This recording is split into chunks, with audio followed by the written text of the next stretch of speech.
Well, I guess we always just gotta now go like Gus Van Sant and John Moore, apparently. But, however, let's pray to God this is the last installment of this whole damn series.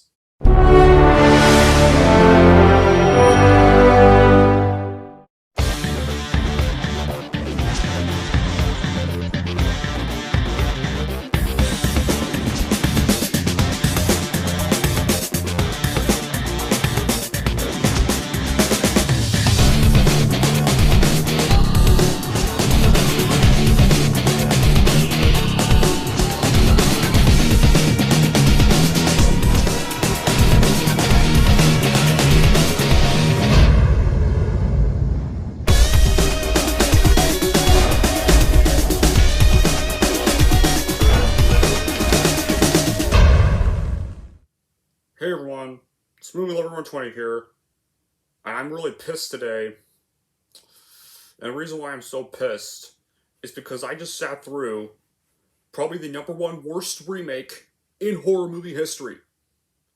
Man, was this a bad one. I don't even know where to begin. Well, and this was a remake of a movie that was at the time only 14 years old and went like Gus Van Sant's Psycho in all the wrong ways, and kind of just like John Moore's The Omen and Gus Van Sant's Psycho. Yep, this remake is for none other than 2016's shot-for-shot remake of Cabin Fever. And to make this review short, it sucks. The end. That'll be it for this video. Thank y'all for watching. If you like this one, if you see more of it, don't forget to like this crazy movie over 20. Wait a minute. You probably all want me to talk about the whole movie, don't you? Alright. I'll actually talk about the whole movie because this video would be way too short if I didn't. Okay, let's begin with a bit of a recap. The first Cabin Fever movie was released around 2002 at Toronto International Film Festival and released theatrically worldwide in 2003. And when it was a movie directed by Eli Roth, and when it was released at Toronto International Film Festival, it was actually quite decently loved by a few audiences. Even two filmmakers, Peter Jackson and Quentin Tarantino, loved the movie. Peter Jackson even suspended production of Return of the King to show the whole cast and crew Lord of the Rings this movie because he loved it so much. Quentin Tarantino called the movie phenomenal and even considered Eli Roth the future of horror, and he would go on to work with Eli to help executive produce the two Hostel movies with Eli Roth. And him and Eli Roth kind of formed a bit of a friendship, and because Eli Roth would also go on to star in one of Quentin Tarantino's newest films, Inglourious Basterds, in 2009 as one of the members of the Bastards. So, my thoughts on the movie? It's pretty good. It's not a masterpiece. There are a lot of things that do kind of infuriate me a little bit. But it's still a pretty decent parody horror film that kind of meant to be a good parody of those cheesy epidemic outbreak horror films, and a good little throwback to films like Night of the Living Dead, Dawn of the Dead, The Evil Dead, all those like demonic possession or like zombie films, like good little throwback to those.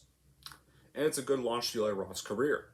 And then 7 years later, it got an abysmal sequel, and then 5 years after the abysmal sequel, it got a prequel film, except not among the same vein as kind of the first two movies, in kind of a way. But as for those films, second one, like you know, I probably have ranted on the I think the second one sucks ass. It's probably one of the most annoying sequels I've had to get through. Patient Zero is still pretty bad, but it has its few decent moments, especially with a pretty decent performance from Sean Astin, I guess, and some neat little gore in Patient Zero. So, it's better than Spring Fever, but that's not saying much. This movie, however, wow.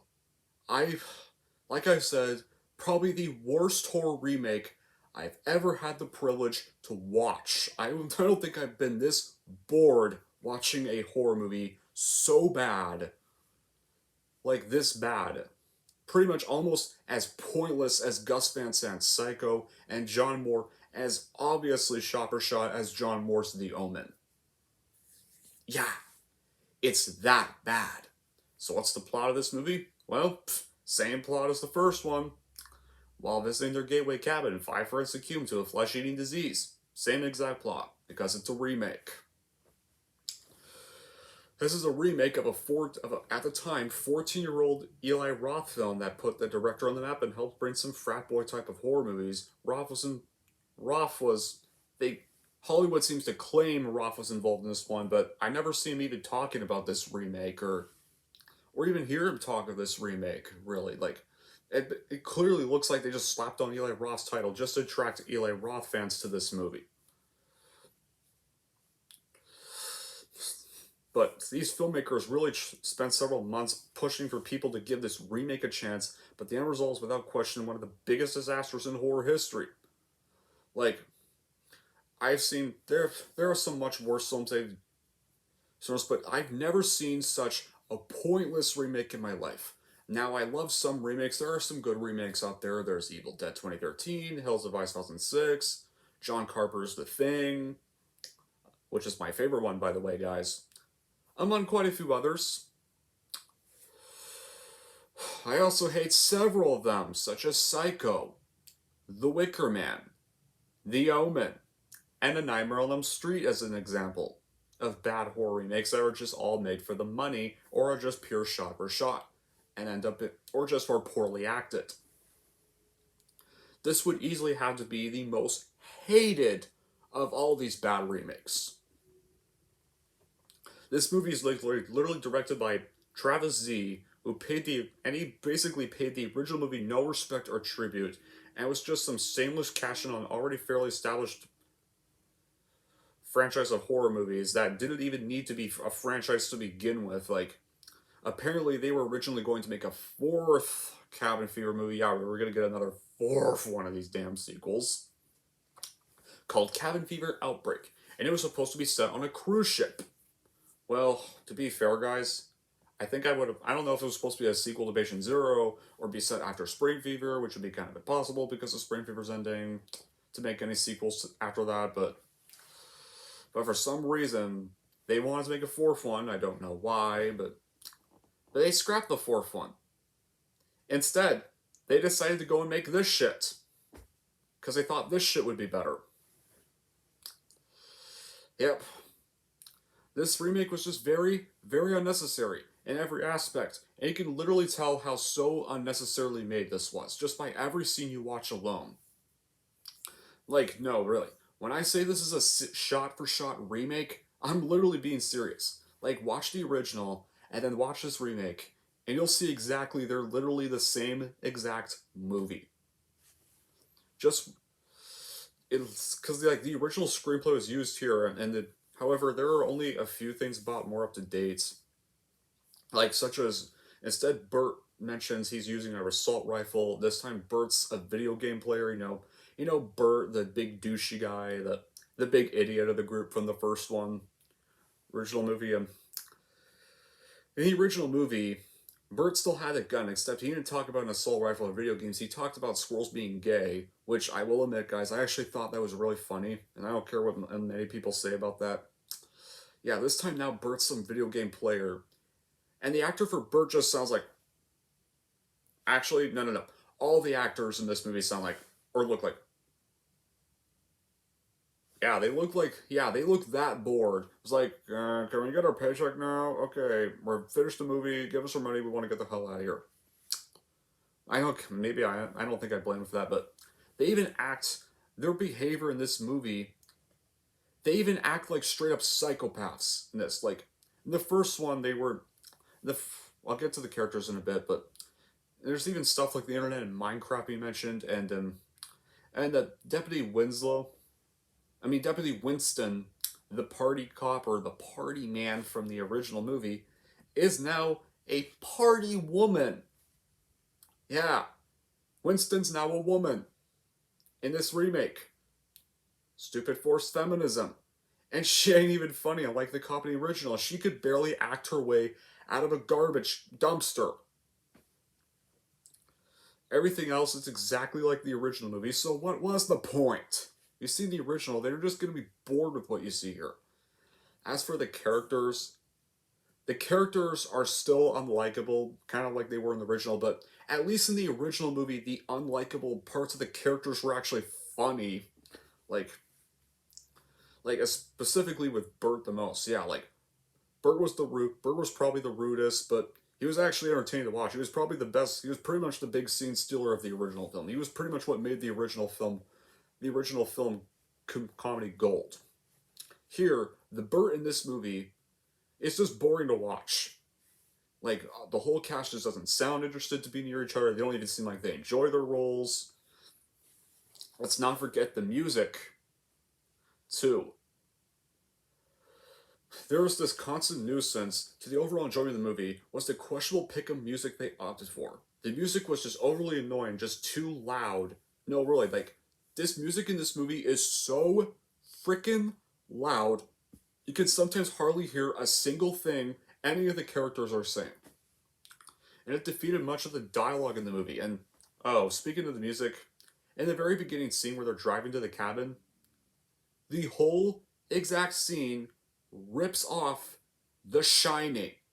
The opening scene of The Shining when Jack's driving to the hotel to go meet with the whole position. Like, the same exact shot of The Shining, same exact music from The Shining that plays in the scene. No, really. They literally ripped off the freaking Shining in the beginning.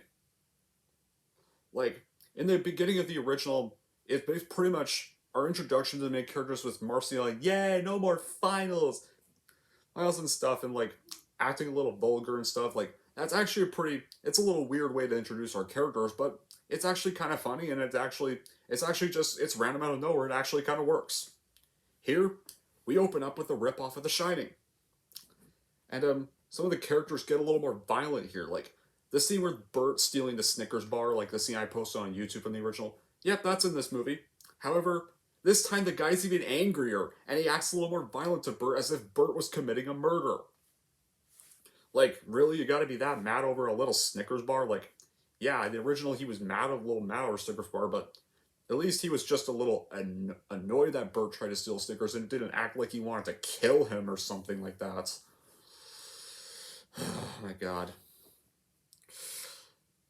And while the effects and the story were good, the movie just suffers terribly under a very heavy boot marked with "this should have never been remade," and as such, this 2016 remake is not as enjoyable or appealing as the original 2002 version.